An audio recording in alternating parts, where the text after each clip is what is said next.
Hello guys, पहले तो मैंने ऐसे साइड के पतले लेयर्स जैसे बाल निकाले और उसे मैंने चोटी बनाना स्टार्ट किया। ऐसे बना लीजिए।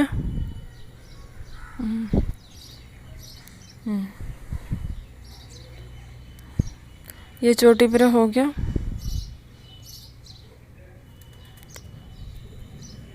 अब मैंने इसे दूसरी साइड ले जाकर टिकटॉक पिन से फिट कर दिया। ये हो गया। अब मैंने आगे के बाल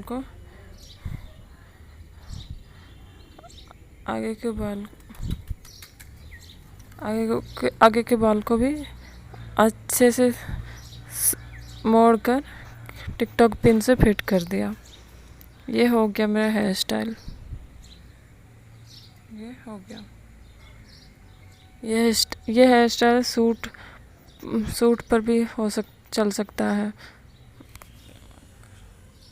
अगर आपको मेरा ये